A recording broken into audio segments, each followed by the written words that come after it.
Doc Talk Manitoba project. This is Jyoti Kalsi, your host, and today we have Dr. Eddsel Martinez, who is the practicing pediatrician at Sterling Leon Pediatrics. Thank you very much again for taking the time to come over and have this discussion with us. Yeah, no, thank you for having me.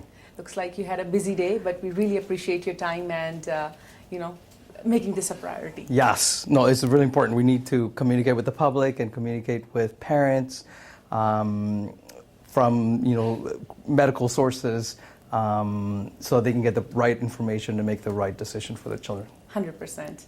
And again, coming from you, professional, working with kids in and out, and being in the industry, I think it does make it really, effective for parents to hear to it and work on it. So, as this series, this Doc Talk Manitoba project is basically based on providing information about the vaccine, COVID-19, and clarifying any questions and hesitance that people may have. Sure. So, we do want to focus on kids. Yes. So, as they're back to school already, what have your work life being changed depending on, now they're at school, or even the COVID-19, how did it change, I would say? Well, initially when the pandemic first hit, we were not seeing many patients at all. Right. We started doing mostly virtual appointments over the phone. Parents were, for correct reasons, hesitant to come to the clinic. Over the last, year and a half, as things have, improved so far, parents are starting to feel more comfortable coming to the office. We have, strict measures for cleaning the rooms. We're trying to separate patients, allowing more time between patients so that not too many patients congregate in the waiting room and things like that. Right. So that does actually help them space out, help them social distance, and also, I guess, make you guys feel safer and give enough time, see them properly, I guess. It just, these measures help each other, right? Yes. Yourselves and patients also. Yeah, it helps us and our staff, our Right. front staff, stay healthy, and as well the parents and, Right. and the kids. We're also wearing, PPE. We got a gown, goggles, mask, and so Right. forth. That's good. So the safety is full on board, which is definitely required, right? Yes. So right now, you're seeing patients in person. Yes. What are they more COVID cases, Delta cases? I know you're probably there's a screening happening, but what do you see parents coming in more like flu? What is it? Yeah. So right now we're seeing with the start of school and sort of fall season, there's usually an increase in respiratory illnesses.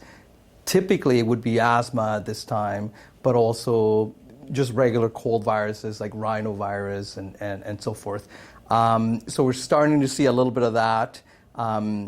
There's a bit of RSV starting to go around, which is a respiratory virus. We're not seeing too much flu right now, but that's should be coming in the next couple of months.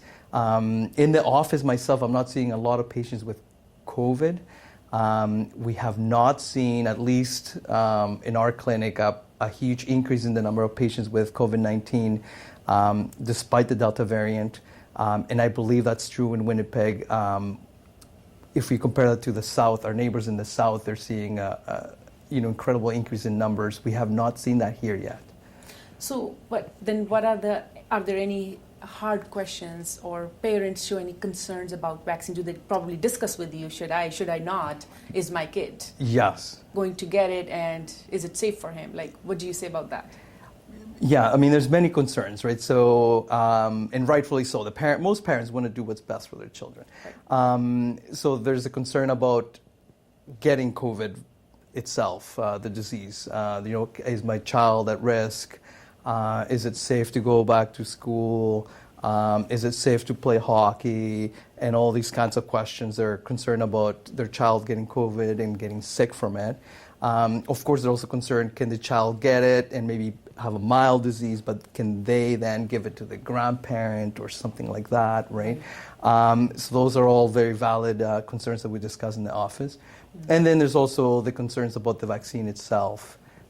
whether it's safe for them and so forth. And if you don't mind sharing, we do want to address those, and Yes. because hearing your response does help them, right? Make Yes. them feel ease because they know it's coming from you, right? Yes. And you're looking after their kids, like medical history, right? Yes. So there are probably some people who are sitting at home and thinking about that, Yes. but they don't discuss because they're just not, open to that conversation yet. So please, if you can share some of those concerns that parents have, and what do you say to them? For sure.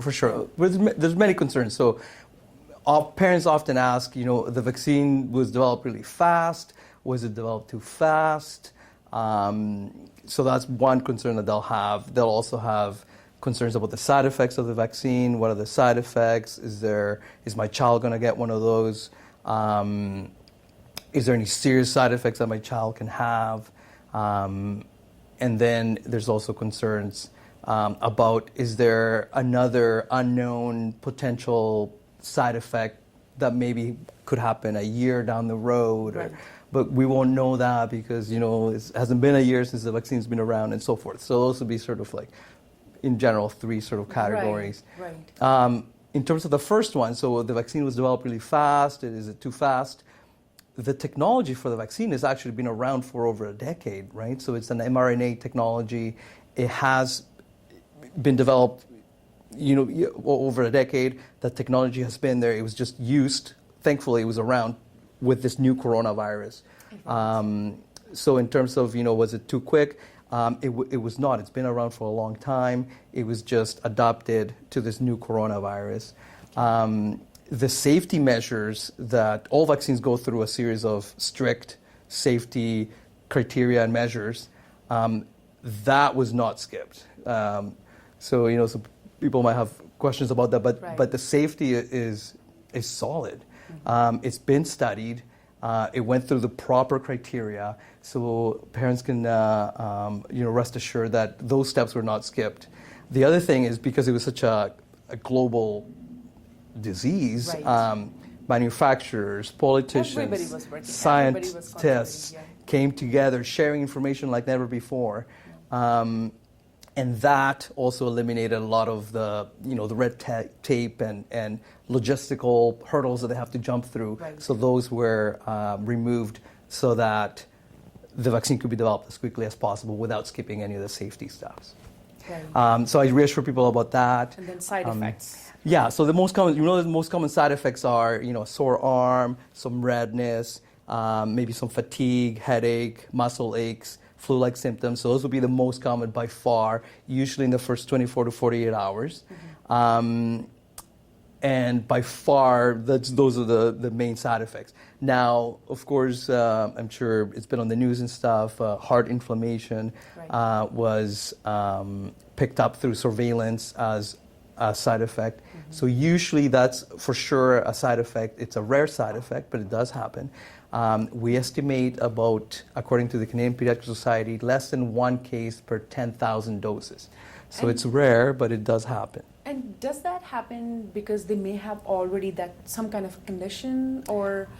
No, so it could affect, a regular healthy child. So less than 1 in 10,000. Which is, So, it's rare, but it does happen. Yeah. Most of those cases are mild and need just monitoring and self-resolve. And you could recover from that. It's not something that stays with you. That's right. So it stays. It's not something that's chronic. Yeah. It's transient, and kids recover from it. Okay. Most common in males, usually young, so teenage to 20s, after the second dose. So again, rare, presents with chest pain,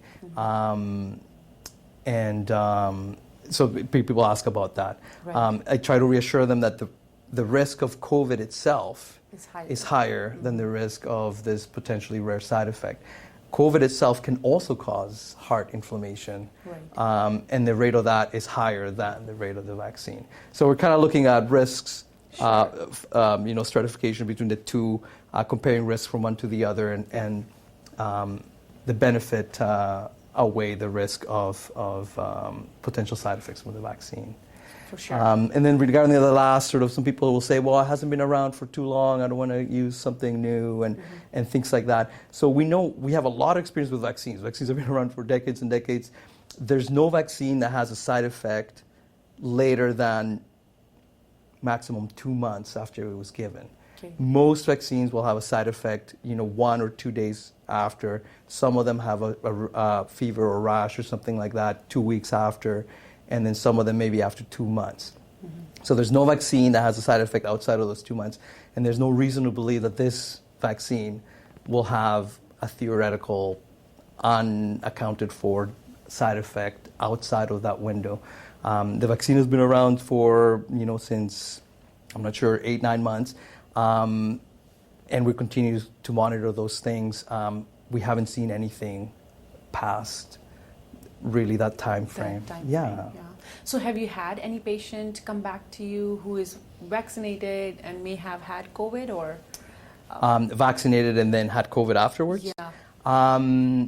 Personally, I haven't, but it does occur. Okay. However, the vaccine does prevent you from getting severe COVID. So if you have been vaccinated, the risk of you getting COVID is very, not zero, but is low. Yeah.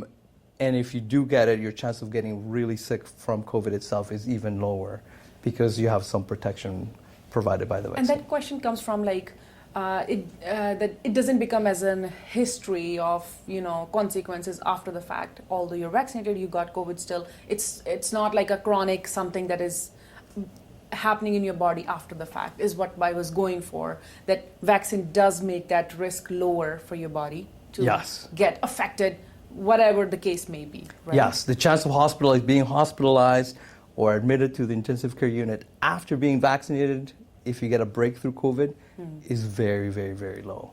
Okay. So then that's another reason to get vaccinated. It prevents severe disease, even if you do get a breakthrough, which is not common, but it does happen, breakthrough COVID. Yeah. So while we're waiting for kids to be able to, under 12, to get vaccinated, what would you tell parents to how they can avoid them getting sick? I mean, what are the precautions you would tell them while now they're being exposed to many other children at schools, right? Right.